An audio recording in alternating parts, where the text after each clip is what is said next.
Hello mga kapards, ito na naman tayo. So magandang araw at magandang buhay sa ating lahat. O Baong gising lang. Medyo mag-relax muna tayo. So maraming salamat. Shout out nga pala sa lahat, lalo na sa aking mga nagsusuporta kahit wala pa, sa mga viewers ko. Maraming salamat. So mag-rest muna tayo ngayon.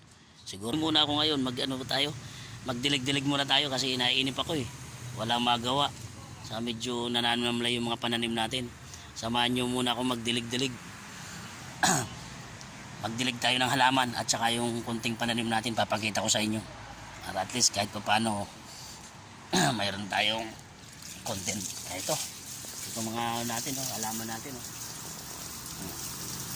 Ayan, spray ko na to kanina, kaso parang nabitin sila Ayan, yan po ang mga halaman natin. Ayan. So sobra kasing init, kailangan talaga silang diligan. So yung pananim natin, pupunta natin So kanina mga kapards, yung binidiligan natin kanina, halaman yon. Ito naman yung konting pananim ko, konting asyenda ko. Papakita ko sa inyo. Ayan. Kita mo, nalalanta na nga pala yung kamatis. Kahapon lang ito dinadiligan. Ayan. Ayan. Ayan ang pananim natin. Hindi lumaki yung hindi lumaki yung mustasa sa kapitsay kasi hindi ko naman to tinanim ng maayos. Lang. Parang sinabwag ba kung sa Bicol. Sinaboy. Ayan. May bunga na rin. Ayan. May bunga na rin yung talong. Dito tayo. At mahaba-haba rin yan. Kailangan natin diligan yan. So nanunuyo na, pero sobrang init kasi. Sobrang init talaga. Kita mo yung kahapon lang dinadiligan, nanamlay sila. May bunga pa naman to. May bunga na yan. Ayan, may bunga na to. Bunga na yan. May bunga sa ilalim Ayan, yan dami ng bunga ng talong natin. Ayan, mayroon pa. Ayan. Ang ganda. Kita mo yan, may kamatis na tayo. Kailangan tiyagaan lang talaga to ng tiyagaan lang talaga ng dilig. Kasi tagdiligan, lanta talaga yung kita mo yan. Ayan. So, haba ng talong. Kaya sumahilig sa talong dyan, ito, panoorin nyo to. Haba ng mga talong ko. Ayan yung tanlad natin, medyo magandang buhay. Ito, may bulaklak na, maganda rin ang buhay nito. Masigasig. Masigasig. Punta nabanggit ko si Sige-Sige tuloy, parang pumasok sa isip ko. Kalaban natin sa Battle of YouTuber, si Sige-Sige. Lagi raw nagpa-practice. Tayo, wala tayong practice, puro alak.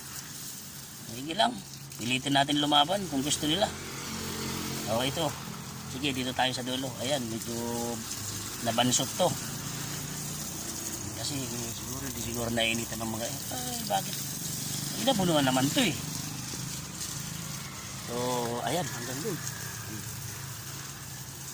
Tama yan.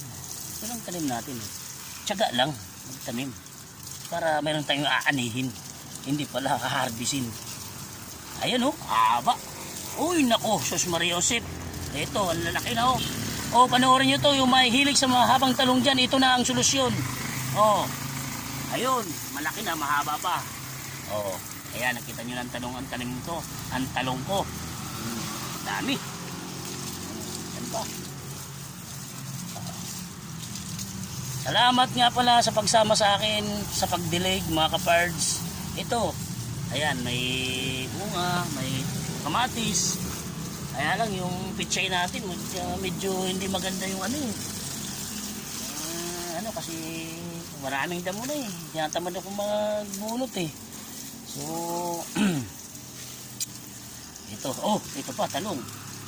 Yan, sumisipon na. Yan pa. Ayan. Okay. Ito pwede na mga ilang araw nito, pwede na to. Medyo palagulang-gulangin natin ng konti. Kasi baka hindi yung pangit naman yung pag niluto mo, madaling malamog. Tigas-tigasin natin. Ayan. Ang gandang buhay nila. Maraming salamat sa atin mga kapards. Magandang buhay uli. At Kung inuulit ko po, shout out na lang sa ating lahat. Shout out sa inyo. Paki-like and share naman yung mga video ko.